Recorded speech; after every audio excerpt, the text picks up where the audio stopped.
What's up, guys? Welcome back to CJ's Daily Camera, where we try to make videos short and to the sweet, or to the point, so you don't have to sit through 20 minutes of nonsense. Welcome to CJ's Daily Camera. Today, we're gonna do my review of the Insta360 Luna Ultra. To me, it's one of the best content creator cameras that there is. Shooting today on a Canon C50 with a 14-24 f4L lens. And I want to get into this video today, just make it kind of short, sweet, to the point. And all right, folks, let's get into it. All right, so the first thing, I'm just going to go down the kind of likes and dislikes things that I like about the camera. So the first thing I like is the detachable screen. To me, this is a game changer, okay? It's an absolute game changer being able to, first off, I absolutely despise wireless microphones. And the reason that is because the wireless microphones, man, they're just too much to set up. They're a pain in the ass. I've been doing YouTube now for a long time. I've been making videos. I've had several different channels for a very long time, and I cannot stand having to set up a wireless microphone. It is such a gigantic pain in the ass, in my opinion. So this thing here is a game changer, being able to use this as the microphone. This is just, it's next level in my opinion. It's better than any other option. The wired wireless microphones, the setup process is kind of a pain in the ass. You know, you got to have your cable with you. You got to be able to set it up. You got to turn the thing on, make sure they're attached. This thing is automatic. You just hit the switch button and you're done. It's super, super simple. This is the greatest thing that's ever happened to the camera industry, in my personal, humble opinion. All right. And to be able to control your screen and your entire camera from it, it's just a game changer if you're a solo content creator and on YouTube these days. And there's no other camera in the world that can do something like that. There's remotes and stuff you can get, but add the tracking feature in and that's, you know, it beats it. So that's what it is. Okay, something I dislike, and I'm gonna go back and forth on these, like, dislike, like, dislike. Every camera does it, so it's not just a beat up on Insta360. They all have these apps now where you have to register the camera before you can use it. And I don't know, I personally just think that's annoying. I think you should at least be able to use it and register it in your own time whenever you feel like it. That's my personal opinion on it. It's not that big of a deal.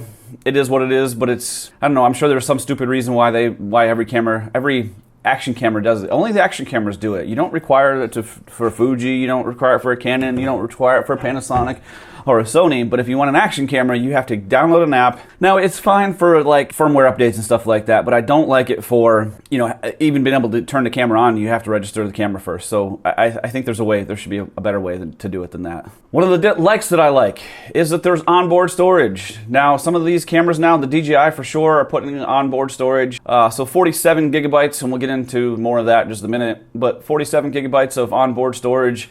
You know, right now, SD cards are just, in the Philippines anyway, they're just unbelievably overpriced. Like, they doubled in price, like, almost immediately overnight. You know, this chip shortage and all this crap, but it doesn't seem like, I look in other countries, like I've talked about traveling throughout Southeast Asia. I've looked in other countries, and they haven't been hit nearly as bad as the Philippines. Like, everything doubled, maybe even tripled in this country as far as storage goes. So when you want an SD card, I used to buy 256 gigabytes SanDisk Ultra SD cards, and they used to be 256 gigabytes for 2,000 pesos, and now they're 4,000 pesos everywhere you go. So the prices have doubled in storage, so it's really kind of convenient that these things have onboard storage now, so that's a great thing. However, one of the things I dislike is the fact that it only has 47 gigabytes, and that's the only option. Now, other Insta360 cameras in the past have given you different storage options that you could, you know, purchase, you know, for a little bit more.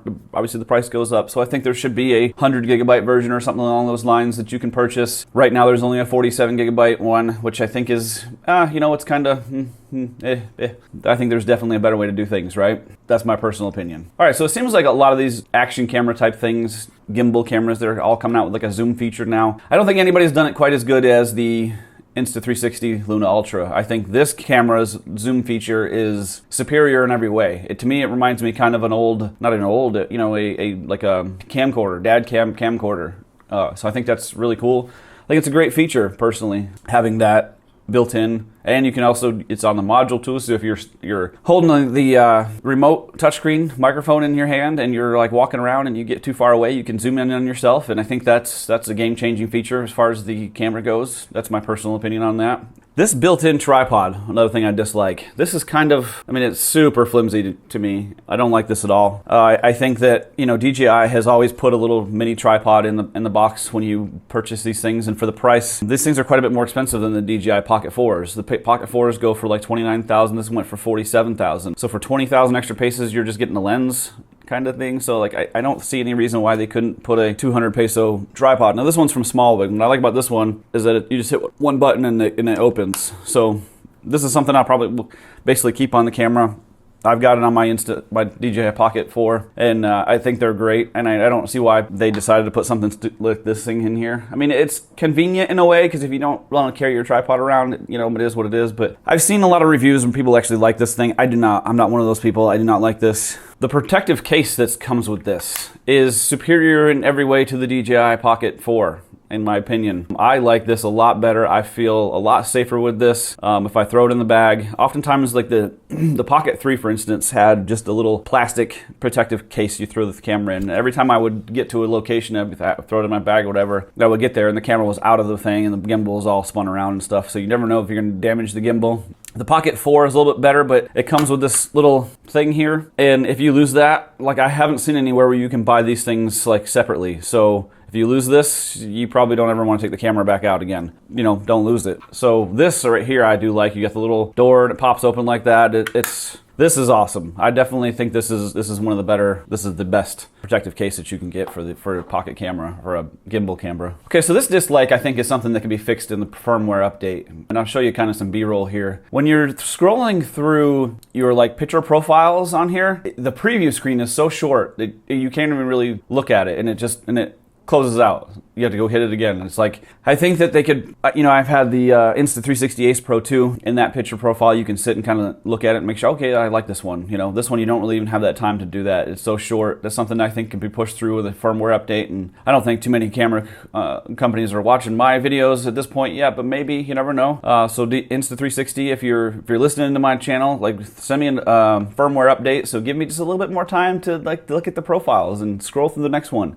You'll see in the B-roll here how fast it is. It's kind of, you know, it's kind of frustrating a little bit in some ways. The 4K 120 I like because, so there's two different options for the 4K 120. One is you can actually go into your video specific frame rates and resolutions and click 4K 120. Now that option right there is going to make you have to adjust it in post. So you're gonna have to go through into your video editing software and actually slow the footage down manually. No big deal there. I have no issues with that. So I have no issues with that, but it's just, you know, and then you can go into the actual slow motion setting on the camera, and of course you can go from there, and it will play back on the screen will actually be in 4K 120. It'll be slow motion, so you can go ahead and put it in your software and your Final Cut Pro or whatever video editing software you might use, and you're good to go. So you can use the 4K 120 two different ways, which I like, because sometimes maybe you don't necessarily, maybe you want to mess around with the post, maybe you want to slow it down even further. You know, if it's 4K 120, maybe you want to slow it down 75% or something like that, you know, so you can kind of adjust it on your own. No 4K 120. The fact of the matter is that you get another lens, cool, over the DJI Pocket 4, but the DJI Pocket 4 does 4K 240.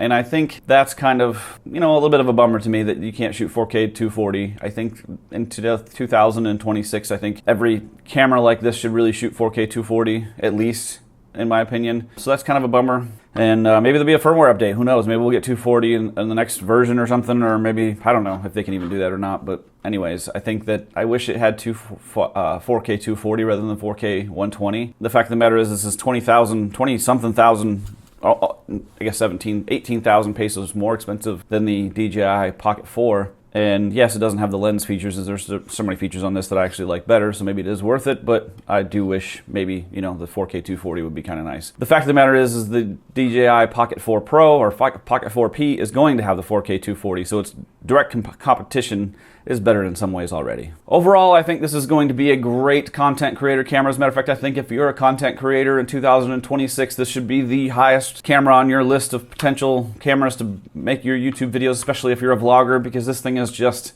in my opinion, next level with its features. To me, the number one is the detachable touchscreen microphone combo thingy. That thing right there is a game changer when it comes to making content on YouTube. Like I said, I freaking hate doing wireless microphones to set it all up and do all that stuff and make sure everything is, and you know, you get somewhere, many times I've gotten somewhere and I forgot the little cable. Well, I'm screwed now, I don't have any audio, you know, or the batteries are dead or whatever. You know, the microphones, oftentimes, like there's certain ones that I think the Rode ones will turn off when you turn your camera off, cool. but the microphone receiver doesn't turn off, and then it dies, then you go back to filming later and your things are dead already. So having this thing built in and it charges kind of within, at least it seems like it does anyway. There's no extra like USB part where you have to like, you know, plug it in to make sure this thing is charged. You just on the go, pull it off and hit the little switch button and you're operational. So I mean, it's just a game changer in my opinion. It's a great option here. I think this is a great little camera, and I think that every content creator on YouTube should have one of these things. And I would honestly choose this over the Pocket 4 in my opinion, even though it's a little bit more expensive. We'll see how the Pocket 4 Pro looks, but it's gonna be hard to beat this. It really is. Anyways, I hope you guys enjoyed this video. Thank you all for watching, and I'll see you guys in the next one later.